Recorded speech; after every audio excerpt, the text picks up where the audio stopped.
রাষ্ট্রের টাকা দিয়ে কেনা, আমি জনগণের টাকা দিয়ে কেনা মোমবাতি জ্বালিয়ে তোমাদের সাথে কথা বলি, আনন্দ ফুর্তি করি। জনগণের হক নষ্ট হবে, রাষ্ট্রের হক নষ্ট হয়ে যাবে। যার কারণে আমি হযরত ওমর ওই আমার কেনা টাকায় মোমবাতি দ্বিতীয়বার জ্বালিয়ে তোমাদের সাথে দেখা করেছি। যেরকম আল্লাহু আকবার। এমন যদি হতো আমাদের নেতা হতো ওমরের মতো, হতো আবু বকরের মতো। যেরকম আল্লাহু আকবার। জনগণের খোঁজ খবর নিত রাত দুপুরে, ঘুরে ঘুরে দেখতো কি কেউ আছে অনাহারে। আমার দেশের কৃষক শ্রমিক বঞ্চিত হতো না, আমার দেশের মা বোনেরা লাঞ্ছিত হতো না। ধনী গরিব ভালোবাসার জীবন ফিরে পেত যদি আমাদের নেতা হতো ওমরের মতো, হতো আবু বকরের মতো। যেরকম আল্লাহু আকবার। আপনার আমার নবীজির চারিত্রিক যে গুণাবলী ছিল, 10টি চারিত্রিক গুণাবলী, যেই গুণাবলী আপনি আমি যদি নিজের ব্যক্তিগত, পারিবারিক, সামাজিক, রাজনৈতিক, রাষ্ট্রীয় জীবনে অনুসরণ করি, তাহলে অবশ্যই আপনি আমি দুনিয়া আখেরাতে সফল হব। এমন 10টি চারিত্রিক গুণাবলী সম্পর্কে আমি আলোচনা করব। আপনার আমার নবীজি, 1 নাম্বার, আপনার আমার নবীজি ছিলেন সবচেয়ে বড় সত্যবাদী। যেরকম আল্লাহু আকবার। নবীজির চেয়ে বড় সত্যবাদী কেউ আছে? আপনার আমার নবীজি কিরকম সত্যবাদী ছিলেন? নবীজির চিরশত্রু আবু জেহেল, উতবা, সাইবা, কাফের মুশরিকেরা নবীজির বিরুদ্ধাচারণ করত। মোহাম্মদকে পাগল বলে ডাকতো, জাদুঘর বলে ডাকতো, কবি বলে ডাকতো, মিথ্যা অপবাদ দিত। কিন্তু ওই লোকগুলো স্বীকার করেছে মোহাম্মদ কখনো মিথ্যা কথা বলে না। তারা আল আমিন বলে ডাকতো, আস-সাদিক বলে নবীজিকে ডাকতো।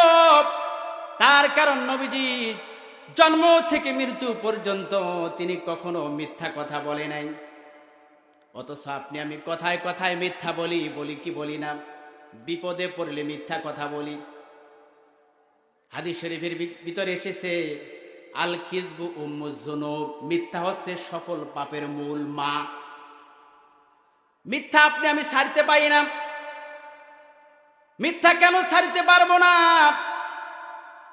মিথ্যা বললে কবিরা গুনাহ হয়। মিথ্যা বললে 2টা ক্ষতি হয়। 1 নাম্বার, মিথ্যা বলার ক্ষতি হলো আপনার আমার জবানটা নাপাক হয়ে যায়। আর 2 নাম্বার ক্ষতি হলো, যে লোকটা মিথ্যা বলে, মিথ্যা বলার সাথে সাথে ওই লোকটা মুনাফিক হয়ে যায়। মুনাফিক হয়ে গেলে তার অবস্থা কি হবে? ইন্নাল মুনাফিকিনা ফি দারকিল আসফালি মিনান নার। মুনাফিকরা যাবে ওই জাহান্নামের তলদেশে। কাফিররা থাকবে, কাফির মুশরিক যারা, বড় বড় কাফির যারা, তারা থাকবে জাহান্নামের উপরের তলায়। মুনাফিক যাবে একেবারে জাহান্নামের গভীরে। কি শাস্তি দেওয়া হবে রে ভাই! এজন্য মিথ্যা কথা বলা যাবে না, মিথ্যার আশ্রয় নেওয়া যাবে না। নবী মুহাম্মদ সাল্লাল্লাহু আলাইহি ওয়াসাল্লাম তিনি কখনো মিথ্যা কথা বলেন নাই। আপনার আমার নবীজির 2 নাম্বার চারিত্রিক বৈশিষ্ট্য হলো, আপনার আমার নবীজি ছিলেন সবচেয়ে বড় লজ্জাশীল। নবীজি কি ছিলেন? লজ্জাশীল ছিলেন, সবচেয়ে বড় লাজুক ছিলেন। নবীজি কেমন লজ্জাশীল ছিলেন? সহিহ বুখারীর ভিতর হাদিস এসেছে, হযরত আবু সাঈদ খুদরী রাদিয়াল্লাহু তাআলা আনহু বর্ণনা করেন, কানা আসাদ্দা হায়া মিনাল আজরাই ফি খিজরিহা। আল্লাহ নবী সাল্লাল্লাহু আলাইহি ওয়াসাল্লাম তিনি কিরকম লজ্জাশীল ছিলেন? একজন কুমারী মেয়ে, সে তার বাড়ির মধ্যে যেমন লজ্জাশীল অবস্থায় থাকে, নবীজির এরকম লজ্জা ছিল। নবীজি তিনি কিরকম ছিলেন? ইদা মাশা আসহাবুহু, ইদা মাশা মাশা আসহাবুহু আমামাহ। যেরকম আল্লাহু আকবার। নবীজি তিনি যখন রাস্তা দিয়ে হাঁটতেন, আমাদের সমাজে দেখা যায় কেউ যদি নেতা হয়, নেতা সামনে সামনে চলে, আর নেতার যেগুলো সাথী থাকে তারা পেছনে চলে, কিন্তু নবীজি তিনি যখন হেঁটে হেঁটে যাইতেন সাহাবাদেরকে তিনি সামনের দিকে দিতেন। তার ভিতরে কোনো অহংকার ছিল না। আপনার আমার নবীজি লজ্জাশীল ছিলেন। হাদিস শরীফের ভিতরে এসেছে ইমানের 70টিরও বেশি শাখা প্রশাখা রয়েছে। সর্বোত্তম শাখা হলো সাক্ষ্য দেওয়া লা ইলাহা ইল্লাল্লাহ, আল্লাহ ছাড়া কোনো মাবুদ নেই। আর সর্বনিম্ন ইমানের স্তর হলো যে ওয়াল ইমাতাতু আনিত তরিকি, রাস্তা থেকে কষ্টদায়ক বস্তু দূরে সরিয়ে দেওয়া। ওয়াল হায়া ও শুবাতুম মিনাল ঈমান, লজ্জা হচ্ছে ইমানের অঙ্গ। লজ্জা হচ্ছে কি? ইমানের অঙ্গ। যার লজ্জা নাই তার ইমান নাই। আল্লাহ নবীজি বলেন তোমার যদি লজ্জা না থাকে, তোমার মন যা ইচ্ছা, আজকে আমরা আমাদের চলাফেরা আমাদের কথাবার্তায় এমন অবস্থা, কথাবার্তায় করে আমাদের লজ্জা নাই, চলাফেরায় লজ্জা নাই। আমরা টাকনুর নিচে গিটারের নিচে অনেকে কাপড় পরে হাঁটি। কি বলেন, পুরুষেরা কি গিটারের নিচে পড়বে না উপরে পড়বে? কথা বোঝা যায় আমার? পুরুষেরা গিটার উপরে পড়বে, মহিলারা গিটারের নিচে পড়বে। সমাজের মধ্যে দেখা যায় আমরা লজ্জাশীলতা হারিয়ে ফেলেছি, লজ্জা নাই আমাদের। পুরুষদের দরকার গিটার উপরে কাপড় পরা, পুরুষেরা নিচের দিকে পড়ে। আর মহিলারা এমন প্লাজো পরে, যেই প্লাজো পরার কারণে গিটার উপরে উঠে যায়, গিটারের নিচে থাকে না। অথচ হাদিস শরীফের মধ্যে আল্লাহ নবী সাল্লাল্লাহু আলাইহি সাল্লাম বলেন মা আসফালা মিনাল কাবাইনি মিনাল ইজারি ফিন্নার, টাকনুর নিচে যে অংশ পায়জামা বা লুঙ্গি দ্বারা ঢাকা থাকবে সেই লোকটা নিশ্চিত জাহান্নামে যাবে। জোরে কোনা নাউযুবিল্লাহ। আল্লাহ নবীজি বলেন, রে আমার সাহাবারা, কাল কিয়ামতের দিন আল্লাহ পাক ওই ব্যক্তির দিকে তাকাবেন না, ওই ব্যক্তির সাথে কথা বলবেন না, ওই ব্যক্তিকে জাহান্নামের আগুন থেকে মুক্তি দিবেন না। কি কথা বলেছেন, কত শক্ত কথা বলেছেন। সাহাবা বললেন, ইয়া রাসূলুল্লাহ, ইয়া হাবিবাল্লাহ, সে কোন ব্যক্তি যার দিকে তাকাবেন না আল্লাহ পাক, যার সাথে কথা বলবেন না, জাহান্নামের আগুন থেকে মুক্তি দিবেন না? আল্লাহ নবীজি বললেন, যে ব্যক্তি কাপড় পরে, পায়জামা বা লুঙ্গি পরে, টাকনুর নিচে পড়ে যায়, টাকনুর উপরে পড়ে না, সেই লোকটাকে আল্লাহ রব্বুল আলামিন কাল কিয়ামতে তার থেকে দূরে রাখবেন, দৃষ্টি দিবেন না। ভাইয়েরা আমার, বিজ্ঞানের কথা না ওই বলি, আধুনিক বিজ্ঞান গবেষণা করেছে এই হাদিস নিয়ে, মা আসফালা মিনাল কাবাইনি মিনাল ইজারি ফিন্নার, যে টাকনুর নিচে পুরুষেরা কেন পড়বে, টাকনুর উপরে পুরুষেরা কেন পড়বে, টাকনুর নিচে মহিলারা কেন পড়বে। তারা গবেষণা করে পেল যে মানুষের টাকনুর নিচের মধ্যে, পুরুষের টাকনুর নিচের মধ্যে অনেক হরমোন আছে। আলো বাতাসের প্রয়োজন হয় যখন ওই টাকনুর নিচে, গিটারের নিচে সে কাপড় পরে, তখন আলো বাতাস পায় না, যার কারণে ওই লোকটার চোখের জ্যোতি কমে যায়, যৌবন শক্তি কমে যায়। এটা বিজ্ঞানের কথা। এই জন্য আপনাকে আমাকে লজ্জাশীল হতে হবে, কথাবার্তায় লজ্জাশীল হতে হবে, কাজের মধ্যে লজ্জাশীল হতে হবে। এগুলো হলো নবীজির আদর্শ। আমাদের সমাজের মধ্যে দেখা যায় আমরা ছেলে মেয়েকে সাথে নিয়ে একসাথে ডিস চ্যানেলে ছবি দেখি কি দেখি না? লজ্জা থাকে রে ভাই? লজ্জা তো থাকে না। লাজ শরমের মাথা খেয়ে ছেলে মেয়েকে সঙ্গে নিয়ে ডিস চ্যানেলে নগ্ন ছবি দেখেন বাবা মায়, ঠিক কিনা? তাই দেখিয়া শয়তানও লজ্জা পায়, ইমান নিয়ে বেঁচে থাকা দায়। ওরা মানুষ হয়ে জন্ম নিয়ে জানোয়ারের ভাব দেখায়, মানুষ হয়ে জন্ম নিয়ে জানোয়ারের ভাব দেখায়, ইমান নিয়ে বেঁচে থাকা দায়। হায় রে, ইমান নিয়ে বেঁচে থাকা দায়। জোরে বলেন কথা ঠিক কিনা? আজকে কি হয়ে গেল? মুসলমানদের লজ্জা কোথায় গেল? অনেক যুবক ভাইয়েরা আছেন মনের শখে এই যে মোবাইল দিয়ে নিজের ছবিটা তোলেন, ভালো কথা। নিজের বউয়ের ছবি মোবাইল দিয়ে উঠায় আর ফেসবুকের মধ্যে স্ট্যাটাস মারে, ঠিক কিনা জোরে বলেন? ফেসবুকের মধ্যে আপলোড দেয়। আবার সেই ছবি দেখে, ভাবির সাথে ভাইয়ের ছবি দেখে আবার অনেক যুবকরা কমেন্ট করে, আহ কত সুন্দর দেখাচ্ছে ভাবি। আরে ভাবিকে জুস লাগতেছে, জুস কি লাগতেছে? ওয়াও, জুস লাগতেছে। কার জুসকে খায় আপনি বলুন? এই ফেসবুক এটা কি পাবলিক সাইট না পার্সোনাল সাইট বলেন? এটা পাবলিক সাইট। একটা ছবি যখন আপনি আপলোড দিলেন সবার কাছে যায়, সবাই দেখে। তো বউ কি পাবলিক না পার্সোনাল? পার্সোনাল বউ। তো এই পার্সোনাল বউকে আপনি পাবলিক সাইডে আপনি দেখালেন, পোস্ট করে দিয়ে আপনি দেখালেন আপনার নিজস্ব সম্পদটাকে আপনি জনগণের সম্পদ বানিয়ে দিলেন। এর চেয়ে লজ্জার বিষয় আরো কিছু আছে? এগুলো করা যাবে? এগুলো করা যাবে না। আপনার আমার নবীজি ছিলেন সবচেয়ে বড় লজ্জাশীল। আল্লাহু আকবার বলেন। আপনার আমার নবীজির 3 নম্বর চরিত্র হলো, নবীজি ছিলেন শ্রেষ্ঠ আমানতদার। নবীজি ছিলেন শ্রেষ্ঠ আমানতদার। আমানতদার, একজন আমানতদারের জন্য যতগুলো গুণের প্রয়োজন সব গুণ আপনার আমার নবীর মাঝে ছিল। আজকে আপনার আমার কাছে যদি কেউ আমানত রাখে, 10,000 টাকা খেয়ে ফেলি। যদি কাগজপাতি, জমির কাগজ আমানত রাখে, আমরা এগুলোকে শেষ করে ফেলি, আর দিতে চাই না, ফেরত দিতে চাই না। নবীজি কিরকম আমানতদার ছিলেন? কাফের মুশরিকরা আপনার আমার নবীজিকে কষ্ট দিয়েছিল মক্কায়। আল্লাহর পক্ষ থেকে সিদ্ধান্ত হয়ে গেল, নবীজি আপনি আর মক্কায় থাকবেন না, আপনি মদিনায় চলে যাবেন। কাফের মুশরিকেরা আপনার ঘরের চতুর্দিক ঘেরাও করে ধরেছে, এখন আপনাকে হত্যা করা হবে।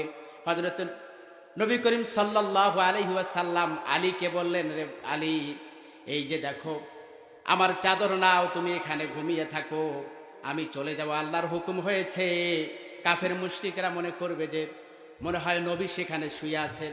রে আলী, আমি যাওয়ার আগে সকলে জিকির করি, লা ইলাহা ইল্লাল্লাহ, লা ইলাহা ইল্লাল্লাহ, লা ইলাহা ইল্লাল্লাহ, লা ইলাহা ইল্লাল্লাহ, লা ইলাহা। মা বোনদের চাপাচাপি হয়ে বসতে বলা হয়েছে, অর্থাৎ মহিলা প্যান্ডেল। পুরুষের সংখ্যা তো তেমন না, পুরুষের চেয়ে বর্তমান মাহফিলগুলোতে মহিলারা কিন্তু অনেকেই আসে, অনেক মা বোনেরা আসে। মা বোনেরা আপনারা একটু কষ্ট করে হলেও শীতের সময় একটু চাপাচাপি হয়ে বসেন, আর অনেক মা বোন আছে তাদেরকে একটু সুযোগ করে দেন। ভাইয়েরা আমার, যে কথা বলতেছিলাম, আপনার আমার নবীজি ছিলেন শ্রেষ্ঠ আমানতদার। নবীজিকে মক্কা থেকে তাড়িয়ে দিবেন মদিনায়। নবীজি যখন হিজরত করতে যাবেন, আলীকে বলতেছেন, রে আলী, আল্লাহর হুকুম হয়েছে আমাকে মদিনায় যেতে হবে, কিন্তু মক্কার লোকেরা আমাকে ভালোবেসেছিল, অমুকের এত টাকা আমানত আছে, অমুকের স্বর্ণ গহনা আছে, আমি এগুলো তোমাকে দিয়ে গেলাম, লিস্ট দিয়ে গেলাম, তুমি এই আমানতের খেয়ানত করবে না। যারা আমার কাছে এগুলো আমানত রেখেছে তুমি তাদের হাতে এগুলো দিয়ে দিবে, আল্লাহ যদি তোমাকে বেঁচে রাখে। আল্লাহ নবী সাল্লাল্লাহু আলাইহি ওয়াসাল্লাম শত্রু যারা নবীজিকে হত্যা করার জন্য এসেছে তাদের আমানত তিনি খেয়ানত করেন নাই, তাদের আমানত যথার্থভাবে নবীজি বুঝিয়ে দিয়েছেন। নবীজি কত বড় আমানতদারিতা ছিল, আপনার আমার নবীজি কত বড় আমানতদার ছিলেন।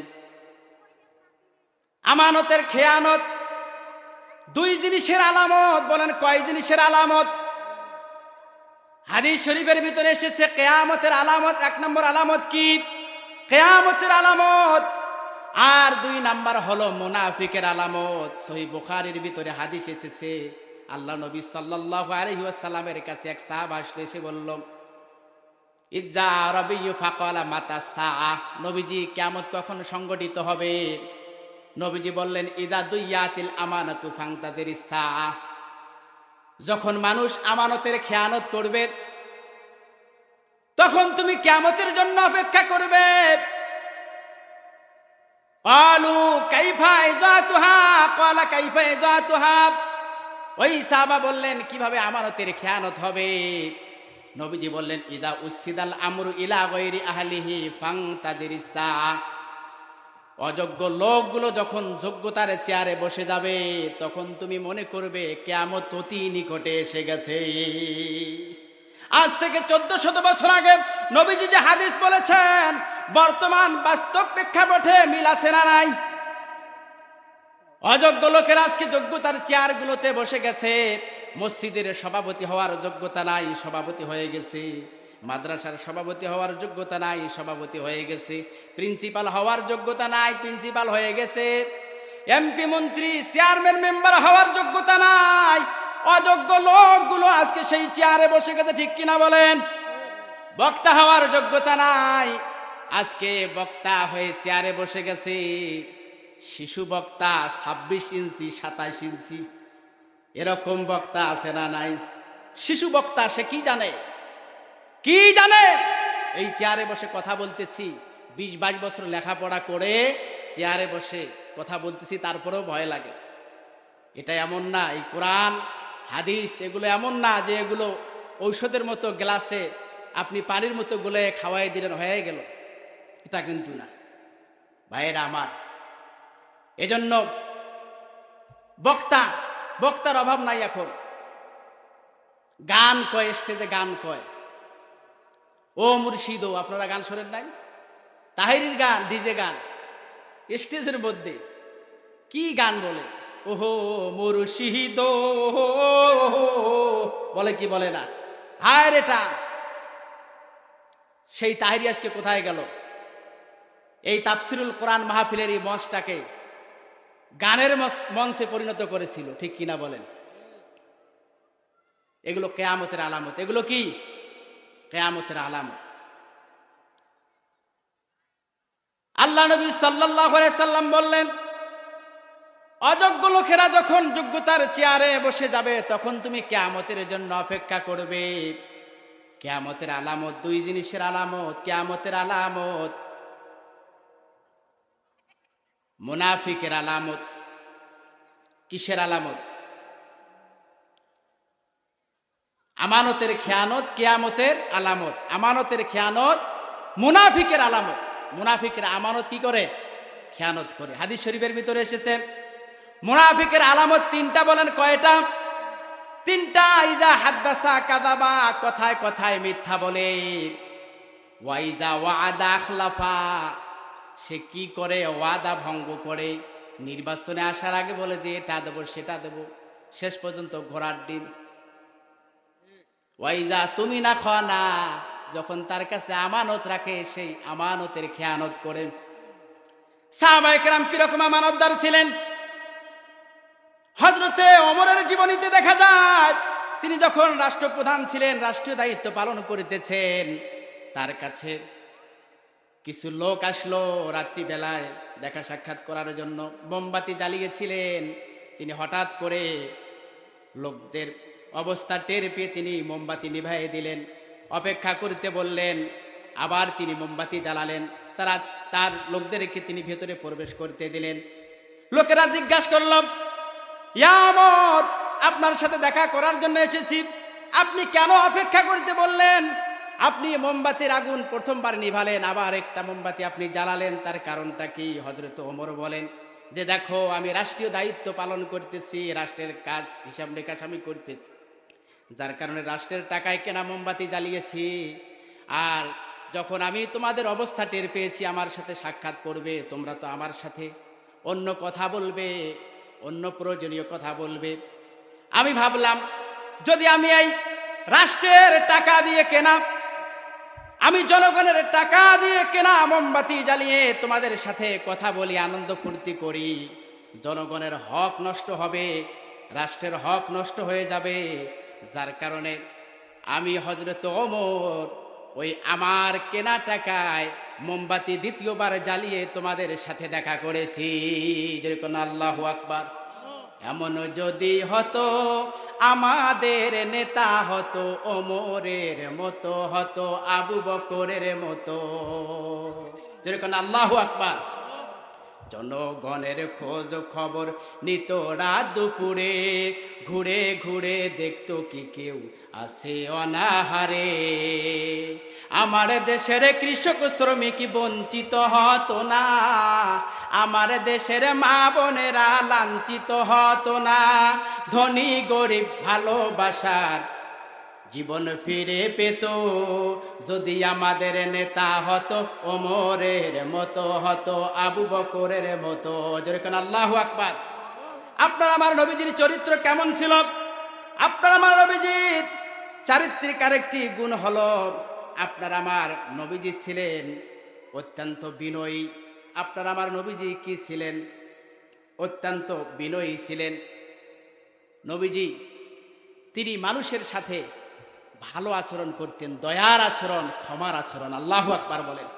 আমরা তো শত্রুদেরকে কাছে পাইলে তাকে আমরা প্রতিহত করার চেষ্টা করি, কিন্তু নবীজির চরিত্র কেমন ছিল ভাইয়েরা আমার? তিনি শত্রুদেরকে ক্ষমা করতেন। বলেন না আল্লাহু আকবার। আপনার আমার নবীজি মক্কা থেকে মদিনায় তাকে তাড়িয়ে দেওয়া হয়েছে। তিনি যখন মদিনা থেকে আবার মক্কায় ফিরে আসলেন, মক্কা বিজয় করলেন। মক্কা বিজয় করার পরে নবীজি বললেন, যা আল হাক্কু ওয়া যাহাকাল বাতিল ইন্নাল বাতিলা কানা যাহুকা। যেরকম আল্লাহু আকবার। সত্যের আগমন ঘটেছে, মিথ্যা পালিয়েছে। নিশ্চয়ই মিথ্যা অপসৃত, মিথ্যা কখনো বিজয়ী হয় না, সত্য সদা সর্বদা বিজয়ী হয়। ঠিক কিনা বলেন? বাংলাদেশে সত্যের আগমন ঘটেছে, সত্যের আগমন ঘটেছে, বাতিল লেজ গুটিয়ে ভারতে পালিয়েছে। ঠিক কিনা জোরে কর ভাইয়েরা আমার। আপনার আমার নবীজি তিনি যখন মক্কা বিজয় করলেন, কাবা শরীফের মধ্যে 360টি মূর্তি ছিল। নবীজি আঙ্গুল দিয়ে ইশারা করলেন। নবীজি ইশারা করার সাথে সাথে একটা ছড়ি হাতে নিয়ে ইশারা করলেন। ওই কাবা শরীফের মূর্তিগুলো খান খান করে ভেঙ্গে চুরে মাটিতে পড়ে গেল। যেরকম আল্লাহু আকবার। মক্কার কাফের মুশরিকরা ভাবলো, এই মোহাম্মদকে মক্কা থেকে মদিনায় তাড়িয়ে দিয়েছি, এই মোহাম্মদ আবার মক্কায় এসেছে, এখন তো আমাদের কোনো উপায় নেই, আমাদেরকে মেরে ফেলবে। বাড়িঘর ছেড়ে তারা পালানো শুরু করে দিয়েছে। নবী সাল্লাম বললেন, এ লোকেরা তোমরা আসো। নবীজি এইভাবে সমাবেশ করে বললেন, তোমরা আমার কাছে কি আচরণ চাও? বললেন দয়ার আচরণ। নবীজি বললেন, রাত আসরিবা আলাইকুমুল ইয়াউম, যাও আমি তোমাদের সকলকে ক্ষমা করে দিলাম। আল্লাহু আকবার। নবীজির 5 নাম্বার বৈশিষ্ট্য হলো, আপনার আমার নবীজি তার চারিত্রিক 5 নাম্বার গুণাবলী হলো, নবীজি ছিলেন ন্যায় বিচারক। নবীজি কি ছিলেন? ন্যায় বিচারক। আপনার আমার নবীজি ছিলেন ন্যায় বিচারক। তার বিচার ব্যবস্থা কেমন ছিল? মাখজুমা গোত্রের এক মহিলা চুরি করেছে, চুরির কারণে তার হাত কেটে দেওয়া হবে। কি কেটে দেওয়া হবে? হাত কেটে দেওয়া হবে। কোরআনের বিধান, আস-সারিকু ওয়াস-সারিকাতু ফাকতাউ আইদিয়াহুমা, যে চুরি করে সে মহিলা হোক পুরুষ হোক তার হাত কেটে দাও। সাহাবায়ে কেরাম তারা চিন্তায় পড়ে গেল, সম্ভ্রান্ত পরিবারের মহিলা, সে চুরি করেছে, তার হাত কেটে দেওয়া হবে, যাতে তার শাস্তিটা একটু কম হয়। ওসামা বিন জায়েদকে পাঠিয়ে দেওয়া হলো নবীজির কাছে। ওসামা বিন জায়েদ, তুমি সুপারিশ করো যাতে এই মহিলার হাতটা কেটে দেওয়া না হয়, শাস্তি যেন একটু কম করে দেওয়া হয়। নবীজির কাছে প্রস্তাব যখন চলে গেল, আল্লাহ নবী সাল্লাল্লাহু আলাইহি ওয়াসাল্লাম তিনি মেম্বারে দাঁড়িয়ে খুতবা দিচ্ছেন, ভাষণ দিচ্ছেন। নবীজি বললেন, লাউ সারাকাত ফাতিমাতু বিনতে মুহাম্মদ সাল্লাল্লাহু আলাইহি ওয়াসাল্লাম লাকাতাতু ইয়াদি, এই মহিলার জায়গায় যদি আমার মেয়ে ফাতেমা থাকতো, সে যদি কারো সম্পদ চুরি করত, অর্থ চুরি করত, আমি রাসূল নিজ হাতে আমার মেয়ের হাতটা কেটে দিতাম। নবীজির কিরকম বিচার ছিল? আজকে আপনি আমি বিচারের নামে অবিচার করি। এই বাংলাদেশে বিচারের নামে সব অবিচার চলে। নিজের দলীয় লোক যদি ধরা পড়ে, পুলিশের হাতে ওসিকে ফোন দিয়ে বলি, এই আমার লোক ছেড়ে দাও, এরকম হয় কি হয় না? বিচারের নামে অবিচার করি। এই বাংলাদেশের মধ্যে যদি বিচারের নামে অবিচার না করা হতো, তাহলে আল্লামা সাঈদীকে কখনো ওই কারাগারে বন্দী থেকে ওখানে তাকে মরতে হতো না। ঠিক কিনা বলেন? বিচারের নামে যদি অবিচার না করা হতো, ইসলামী আন্দোলনের লোকদেরকে কখনো ফাঁসির কাস্টে ঝুলতে হতো না, ঠিক কিনা বলেন? বিচারের নামে আমরা অবিচার করি, কিন্তু নবীজির বিচার ব্যবস্থা কেমন ছিল ভাইয়েরা আমার? এজন্য আপনাকে আমাকে নবীজির আদর্শের অনুসারী হতে হবে। আপনার আমার নবীজির চারিত্রিক গুণাবলী 10টি বর্ণনা করতেছিলাম। নবীজির 1 নাম্বার চারিত্রিক গুণাবলী হলো নবীজি ছিলেন সবচেয়ে বড় সত্যবাদী। 2 নাম্বার নবীজি ছিলেন সর্বশ্রেষ্ঠ লজ্জাশীল। 3 নাম্বারে হলো নবীজি ছিলেন শ্রেষ্ঠ আমানতদার। 4 নাম্বার হলো নবীজি ছিলেন অত্যন্ত বিনয়ী। 5 নাম্বার হলো নবীজি ছিলেন ন্যায় বিচারক। যেরকম আল্লাহু আকবার। ভাইয়েরা আমার, আজকে আমাদের এই বাংলাদেশে যদি জিনার বিচার থাকতো, পুরুষ যদি বিবাহিত হয়, যদি অবিবাহিত হয়, জিনার শাস্তি কি হবে? এগুলো কোরআনে আছে না নাই? যদি এগুলো থাকতো তাহলে এই বাংলাদেশের মধ্যে জিনা কমতো না বাড়তো? বেশি লাগতো না, একটাকে ধরে খালি সাজ করতো। অবিবাহিতা হলে 100টা বেত্রাঘাত, আর বিবাহিত যদি জিনা করে কোমর পর্যন্ত তাকে পুতায়ে ফেলে পাথর নিক্ষেপ করে হত্যা করে দাও। আল্লাহু আকবার বলেন। এই বিচার ব্যবস্থা যদি থাকতো, এই দেশ ধর্ষণ মুক্ত হতো, এই দেশ সুদ মুক্ত হতো, এই দেশ দুর্নীতি মুক্ত হতো, এই দেশ ধর্ষণ মুক্ত হতো। জোরে বলেন কথা ঠিক কি না? ভাইয়েরা আমার, ইসলামী শাসনের অভাব। আমি নবীজির 10টি চারিত্রিক গুণাবলীর কথা বলতেছিলাম। আপনার আমার নবীজির 6 নাম্বার চারিত্রিক গুণাবলী ছিল, আপনার নবীজি ছিলেন একজন আদর্শবান স্বামী। বলেন কি ছিলেন? আদর্শবান স্বামী। আপনি আমি কি আদর্শ স্বামী হতে পেরেছি স্ত্রীর কাছে? স্ত্রী কি একজন আদর্শবান স্ত্রী হতে পেরেছে আপনার কাছে? পারে নাই। যদি এটা পারতো, স্ত্রীর সাথে কখনো মনোমালিন্য থাকতো না। স্বামী স্ত্রী দ্বন্দ্ব করার ফলে দেখা যাচ্ছে যে বর্তমান সময়ে ডিভোর্সের সংখ্যা বেশি, তালাকের সংখ্যা বেশি, ঠিক কিনা বলেন? তালাকের সংখ্যা বেশি। হাদিস শরীফের ভিতরে এসেছে, শয়তান সিংহাসন পেতে বসে থাকে, তার সাথীদেরকে পাঠিয়ে দেয় মানুষদেরকে খারাপ কাজ করাও। এ বলে আমি অমুকের দ্বারা অমুককে খুন করাইছি, তুমি কিছুই করো নাই। চুরি করাইছি, তুমি কিছু করো নাই। দর্শন করাইছি, কিছু করো নাই। আর এক শয়তান গিয়ে বলে, স্বামীর সাথে স্ত্রীর আমি দ্বন্দ্ব বেজে দিয়েছি। শুধু তাই নয়, তালাক দেওয়ার পরে আবার 2 জনকে বলেছি আবার তোমরা একত্রিত হও, আবার ঘর সংসার করো। তখন শয়তানের লিডার মিস্টার ইবলিস খুশি হয়ে ওই আর এক শয়তানকে বুকে নিয়ে কোলাকুলি করে। এগুলো হাদিসের কথা। ভাইয়েরা আমার, আল্লাহ নবী সাল্লাল্লাহু আলাইহি ওয়াসাল্লাম স্ত্রীর সাথে তার আচরণ কিরকম ছিল, তিনি কেমনে শ্রেষ্ঠ স্বামী হয়েছেন? আপনার আমার নবীজি স্ত্রীকে এত ভালোবাসতেন, নবীজি রাষ্ট্রীয় দায়িত্ব পালন করেছিলেন। এরপরে নবীজি কি করেছিলেন? নবীজি নবুয়তের দায়িত্ব পালন করেছেন। শত ব্যস্ততার মধ্যে যখন নবীজি আবার ঘরের মধ্যে ফিরে যেতেন, গিয়ে দেখতেন আম্মা জান আয়েশা তিনি ব্যস্ত, তিনি কাজ করতে পারেন নাই, খাবার দাবার তৈরি করতে পারেন নাই। নবীজি রাগ করেন নাই। নবীজি কি করতেন? ওই আয়েশার কাজের মধ্যে সহযোগিতা করতেন। আপনি আমি করি? আপনি আমি তো সেটা করতে চাই না। তাহলে কেমনে আপনি আমি আদর্শবান স্বামী হব? আপনার আমার নবীজি তার স্ত্রীর কাজে সহযোগিতা করতেন। স্ত্রীর সাথে একসাথে একে প্লেটে খাবার খাইতেন। বলেন না আল্লাহু আকবার। একে প্লেটে খাবার খাবেন, মহাব্বত বাড়িয়ে দিবেন কে? আল্লাহ পাক, তিনি মহাব্বত বাড়িয়ে দিবেন। আম্মা জান আয়েশা বলেন, আমি গ্লাসের যেই অংশের মধ্যে মুখটা লাগিয়ে 1 গ্লাস পানি খাইতাম, আল্লাহর নবীজি ওই গ্লাসের ওই অংশে মুখ লাগিয়ে পানি খাইতেন। যেরকম আল্লাহু আকবার। স্ত্রীর সাথে নবীজি খেলাধুলা করতেন, একসাথে খেলা করতেন। আম্মা জান আয়েশার সাথে নবীজির খেলা শুরু হয়ে গেল, দৌড় প্রতিযোগিতা। নবীজি স্ত্রীকে জেতায় দেওয়ার জন্য প্রথমবার হেরে গেলেন। আবার কিছুদিন পরে আবার নবীজি বললেন আবার দৌড় দেব। 2 জন একসাথে দৌড় দিল, নবীজি সেবার জিতে গেলেন। নবীজি বললেন, ওই যে তুমি আমাকে একদিন ঠগাইছো, আজকে আমি জিতে গেছি। আল্লাহু আকবার বলেন। নবীজি কেমন ছিলেন? স্ত্রীদেরকে ভালোবাসতেন। স্ত্রীদেরকে নবীজি কখনো পিটাইতেন না। আজকে আমি আপনি আমি স্ত্রীর সাথে একটু কথা কাটাকাটি হলে চুল ধরে পিটাই, পিটাই কি পিটাই না, কত জুলুম নির্যাতন করি তার উপরে। অথচ নবী করিম সাল্লাল্লাহু আলাইহি ওয়াসাল্লাম বলেছেন, ইন্না খুলিকনা মিন দিলআইন, যে নারীরা হলো বাঁকা হাড়ের তৈরি, বাঁকা হাড় যদি একবারে সোজা করতে চাও ভেঙে যাবে। কাজে তুমি উপদেশ দিয়ে দিয়ে তাদেরকে ঠিক করবে, একটু ভালো বানাবে। যদি তোমার কাছে খারাপ লেগে যায় তখন তুমি কি করবে? ইসলাম বলেছে তখন তুমি কি কাজ করবে? 4টি কাজ করবে। আল্লাতি তাখাফুনা নুশুজাহুন্না ফাইযুহুন্না ওয়াহজুরুহুন্না ফিল মাদাজি ওয়াদরিবুহুন্না। যেরকম আল্লাহু আকবার। আল্লাহ পাক বলেন, যখন তুমি দেখবে তোমার স্ত্রী তোমার অবাধ্য হয়ে যাচ্ছে, সরাসরি তুমি স্ত্রীকে তালাক দিবে না, তুমি 4টি পন্থা অবলম্বন করবে।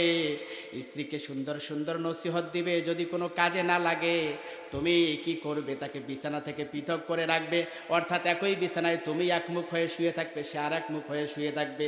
স্ত্রী যদি ভালো হয়, স্বামীকে জড়ায়ে ধরে নিজের ভুল স্বীকার করবে, সে ভালো হয়ে যাবে। 3 নাম্বার পন্থা হলো ওয়াদরিবুহুন্না, হালকা তুমি মারধর করতে পারবে, কিন্তু সেই মারিটা কেমন হবে? ওয়াদরিবুহুন্না দরবান গায়রা মুবাররা, স্ত্রীর গায়ের মধ্যে যেন কোনো দাগ না পড়ে এমন মার দিতে হবে। কার কথা? নবীজির কথা। ভাইরা আমার, স্ত্রীকে হালকা মারধর করতে পারবেন, কিন্তু শরীরে যেন দাগ না পড়ে। কেমন মায়ের? একজনে এই ওয়াজ শুনে বলে যে হুজুর তাহলে পেলাস দিয়ে মার দেব। এগুলো করা যাবে? করা যাবে না। 4 নাম্বার পন্থা হলো, যদি স্ত্রী ভালোই না লাগে, ফাবআসু হাকামান মিন আহলিহি ওয়া হাকামান মিন আহলিহা। সূরা নিসার আপনি 33-34 নাম্বার আয়াত আপনি খুলে দেখবেন, সেখানে আছে যে তোমার পক্ষ থেকে একজন সালিশ, স্ত্রীর পক্ষ থেকে একজন সালিশ, তোমরা বসে মীমাংসা হয়ে যাবে। তুমি এখানে খেয়াল করবে, তোমার স্ত্রীর হাজারো দোষ থাকতে পারে, কিন্তু তার একটা গুণের দিকে তুমি খেয়াল করে তোমার স্ত্রীর দোষগুলো তুমি ক্ষমা করে দিবে। এর মধ্যে হয়তোবা আল্লাহ পাক কল্যাণ রেখেছেন। জোরে কোন আল্লাহু আকবার। এজন্য ভাইয়েরা আমার, স্ত্রীদের সাথে ভালো ব্যবহার করব। মা বোনেরা, আপনারাও যদি আদর্শ স্ত্রী হতে চান স্বামীর কাছে, তাহলে আপনাদের কিছু দায়িত্ব আছে। বলবো? কষ্ট হচ্ছে আপনাদের? না শেষ করে দেব? আল্লাহ নবীজি হাদিস শরীফের মধ্যে বলেন, লাউ কুনতু আমুরু আহাদান আইয়াসজুদা লি আহাদিন লা আমারতুল মারআতা আন তাসজুদা লি জাওজিহা। নবীজি বলেন, যদি কোনো পুরুষকে একজন মহিলা সেজদা দিবে, এটা যদি আদেশ থাকতো, বৈধতা থাকতো, তাহলে পৃথিবীর মহিলাদেরকে বলতাম তারা যেন তাদের স্বামীর পায়ের মধ্যে সেজদা করে। আর এক হাদিসের ভিতরে এসেছে, আল মারআতু ইযা সাল্লাত খামসাহা ওয়া সামাত শাহরাহা ওয়া হাফিজাত ফারজাহা ওয়া আতাআত যাওজাহা। মহিলারা যদি 4টি কাজ করে, নিশ্চিন্তে সে জান্নাতে যাবে। কোথায় যাবে? 1 নাম্বার হলো ইযা সাল্লাত খামসাহা, 5 ওয়াক্ত সে নামাজ পড়বে। ওয়া সামাত শাহরাহা, রমজান মাসে সে রোজা রাখবে। ওয়া হাফিজাত ফারজাহা, লজ্জা স্থানের হেফাজত করবে, যার হক তাকে দিবে, আর কাউকে দিবে না। ওয়া আতাআত যাওজাহা, স্বামীর আনুগত্য করবে, স্বামীকে ভালোবাসবে। আল্লাহর নবীজি বলেন, ওই মহিলাকে কাল কিয়ামতের দিন বলা হবে, উদখুলুল জান্নাতা মিন আইয়িল আবওয়াবি শিতা। 8টা জান্নাতের দরজা খোলা আছে, যেই জান্নাতের দরজা দিয়ে তোমাকে ভেতরে প্রবেশ করতে মন চায়, সেই দরজা দিয়ে তুমি জান্নাতে ঢুকে যাও। সুবহানাল্লাহ বলেন। নবীজি বলেন, কোন স্ত্রী যদি মারা যায়, স্বামী যদি বলে আমার স্ত্রী আমার কাছে ভালো ছিল, ওই মহিলা জান্নাতি হয়ে যায়। সুবহানাল্লাহ বলেন।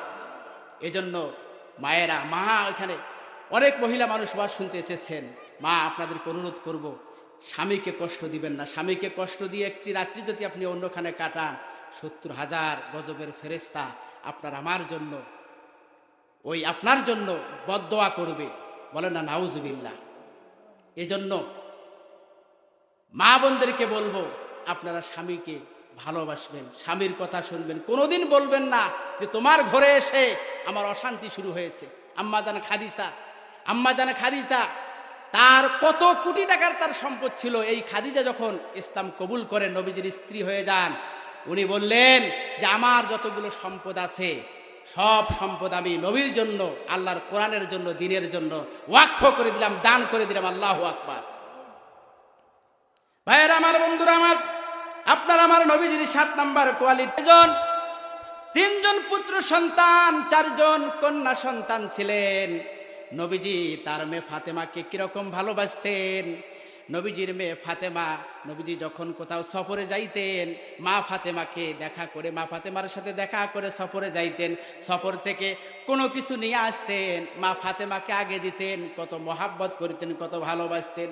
আল্লাহ নবীজি বলেন, কোন ঘরের মধ্যে যদি একটা কন্যা সন্তান জন্মে, একজন ফেরেশতা এসে বলে, ও ঘরের লোকেরা, তোমাদের ভাগ্য খুলে গেছে, এই সন্তানকে যে সুন্দরভাবে আদব কায়দা শিক্ষা দিয়ে লালন পালন করবে, আল্লাহ রাব্বুল আলামিন ওই ঘরের উপর বৃষ্টি আকারে রহমত নাজিল করবে। নবীজি বলেন, যদি কারো ঘরে 3টি কন্যা সন্তান থাকে, বলেন কয়টি কন্যা সন্তান? 3টা কন্যা সন্তান থাকে। ওই 3টা কন্যা সন্তানকে যদি সে কোরআন হাদিসের শিক্ষা দিয়ে আলেম সঠিক পাত্রে পাত্রস্থ করতে পারে, যোগ্য ব্যক্তির সাথে বিবাহ দিতে পারে, নবীজি বলেন ওই ব্যক্তি, ওই বাবা আর আমি নবী জান্নাতের মধ্যে পাশাপাশি অবস্থান করব। জোরে কন্যা সুবহানাল্লাহ। ভাইয়েরা আমার, এজন্য আপনাকে আমাকে আদর্শবান বাবা হতে হবে, মেয়েদেরকে মহাব্বত করতে হবে। ভাইয়েরা আমার, একজন আদর্শ বাবা হিসাবে কখনো স্ত্রীকে দোষারোপ করা যাবে না। অনেকে আসি, যদি 2টা 3টা 4টা 5টা মেয়ে সন্তান হয়, রাগ করি কি করি না? অনেকে রাগ করে স্ত্রীকে তালাক পর্যন্ত দিয়ে দেয়, এরকম রেকর্ড আছে। কেন আপনি করবেন?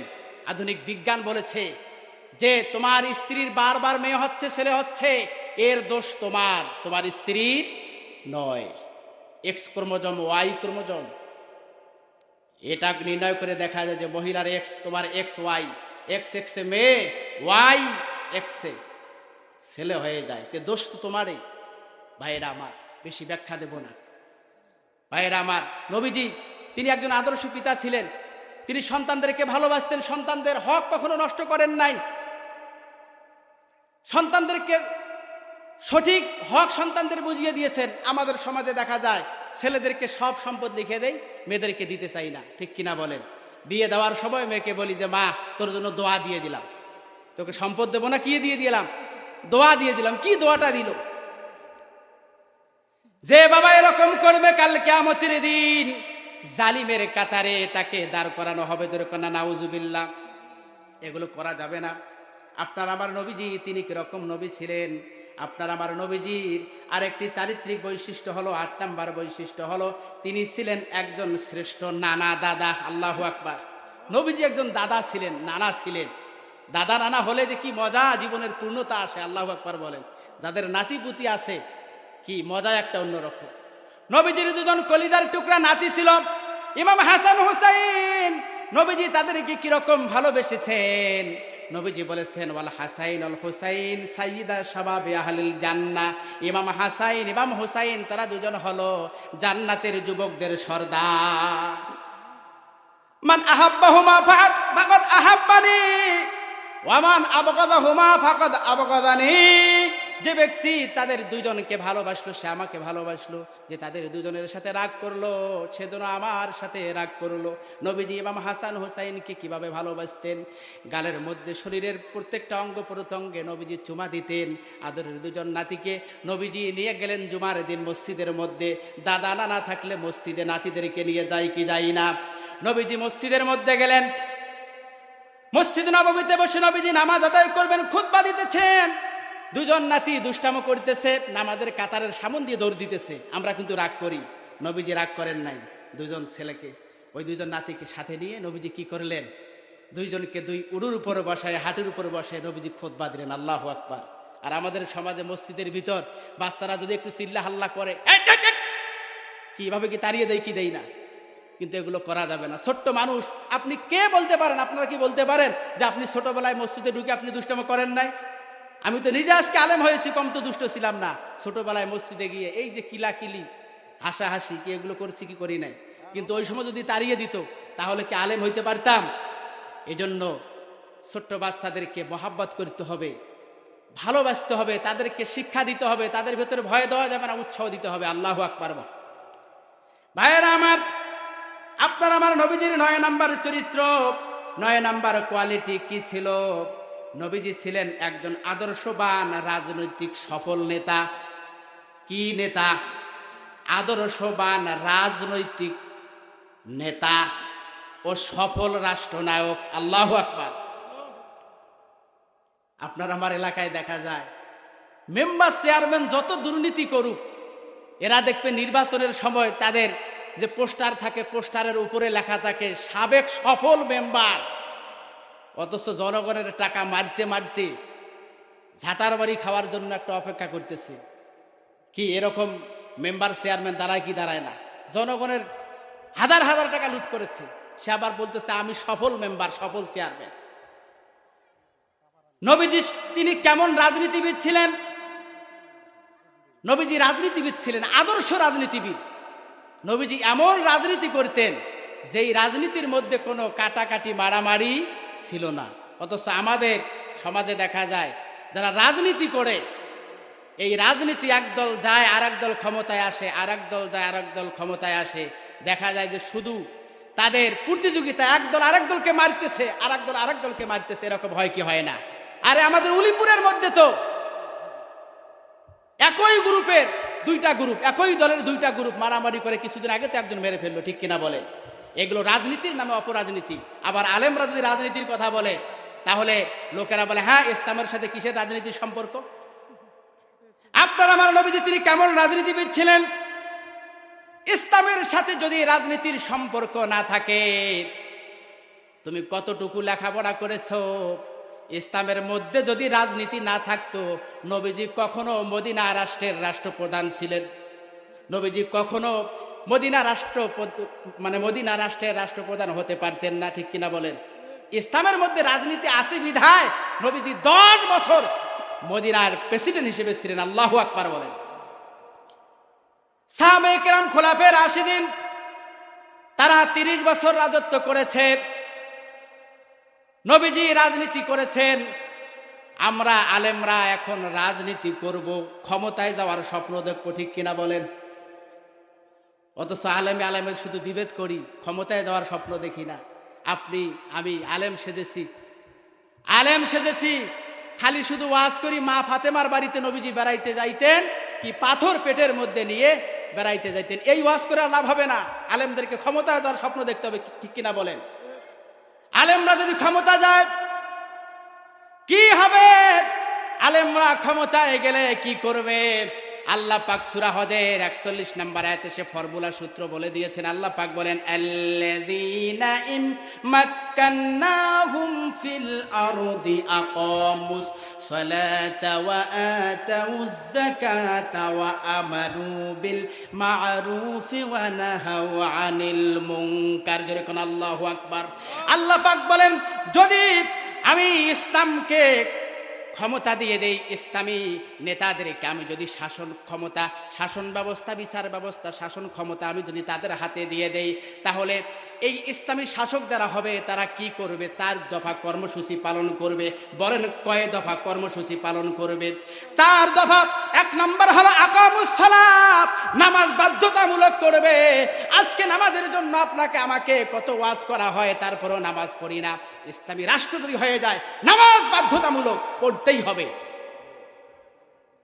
ওসি সাহেব যদি ওই থানার মসজিদের ইমাম হয়, সে কখনো ঘুষের টাকা হাত দিয়ে নিবে? ডিসি সাহেব সে যদি ইমাম হয়, ঘুষের টাকা হাতে নিবে? এমপি সাহেব, মন্ত্রী সাহেব, তারা কি সুদ ঘুষ এগুলো খাবে?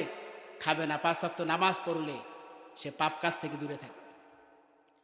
এজন্য আল্লাহ পাক বলতেছেন ইসলাম যদি ক্ষমতায় যায় 1 নম্বর কাজ করবে আকামুস সালাহ ওয়া আতাউজ যাকাত, যাকাত বাধ্যতামূলক করে দিবে। আল্লাহু আকবার। শতকরা 2.5 টাকা হারে যাকাত, 100 টাকায় 2.5 টাকা, 1 লক্ষ টাকায় 2.5 লক্ষ টাকা, 1 কোটি টাকায় 2.5 লক্ষ টাকা, 1 লক্ষ টাকায় 2.5 টাকা। এরকম করে যদি যাকাত দেওয়া হয়, সমাজের মধ্যে গরিব থাকবে? এই যে ধানের যাকাত, ওসর আছে, ধানের মধ্যে ওসর আছে। 10 মনে 1 মন পানি সেচের আবাদ যদি হয়, তাহলে সেটার মধ্যে 20 মনের 1 মন, এই আমন ধানের 10 মনে 1 মন। আল্লাহু আকবার বলেন। তাহলে 500 মন যে ধান পায়, কতগুলো মন ধান তাকে মানুষদেরকে যাকাত দিতে হবে? মানুষদেরকে যদি এই ওসরের ধানগুলো দিয়ে দেয় এলাকার গরিব লোকদেরকে, এলাকার মধ্যে কি এই এনজিওরা থাকতে পারবে? মানুষ সুদি কারবারি করবে, সুদ গ্রহণ করবে, কখনো মানুষেরা করবে না। যাকাত বাধ্যতামূলক করতে হবে। ইসলামী রাষ্ট্র যদি হয়ে যায় যাকাত বাধ্যতামূলক করবে। ওয়া আমারু বিল মারুফ ওয়া নাহাউ আনিল মুনকার, সৎ কাজের আদেশ দিবে, অসৎ কাজ থেকে দূরে সরে রাখবে। জোরে কন্যা আল্লাহু আকবার। এখন সৎ কাজের যদি আপনি আদেশ দিতে চান তাহলে আপনাকে ক্ষমতায় যাইতে হবে কি হবে না? ক্ষমতায় যাইতে হবে।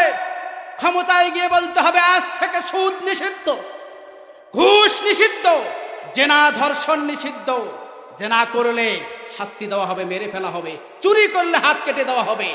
চোর থাকবে, দুর্নীতি থাকবে, সন্ত্রাসী থাকবে, লুটতরাজ থাকবে, চাঁদাবাজিরা থাকবে, কেউ থাকবে না। দেশটা একটা সোনার দেশে পরিণত হয়ে যাবে, ঠিক কিনা বলেন? আমি চাই বাংলাদেশে থাকবে না আর কেউ তো দুঃখে, আমি চাই প্রতিটা মানুষ মিলে মিশে থাকবে সুখে, আমি চাই বাংলাদেশে থাকবে, আমি চাই বাংলাদেশে থাকবে না আর কেউ তো দুঃখে, আমি চাই প্রতিটা মানুষ মিলে মিশে থাকবে সুখে, ঠিক কিনা বলেন?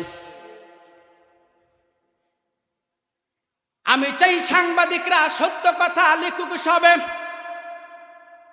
আমি চাই চ্যানেলগুলো সত্য প্রচার করুক ভাবে, ঠিক কিনা বলেন?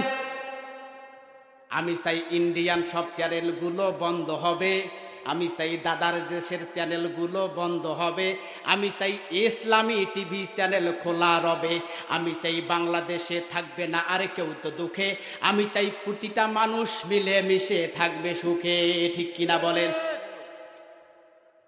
আমি চাই সংসদ থেকে বলবে সবাই আল্লাহর কথা, আমি চাই নেতারা সবাই মুছে দিবে দুঃখীর ব্যথা, ঠিক কিনা বলেন? আমি চাই আইন হবে আল কোরআনের বিধান দিয়ে, আমি চাই আইন হবে আল কোরআনের বিধান দিয়ে, আমি চাই থাকবে মানুষ শান্তি ও সুখ সঙ্গে নিয়ে, ঠিক কিনা জোরে কন?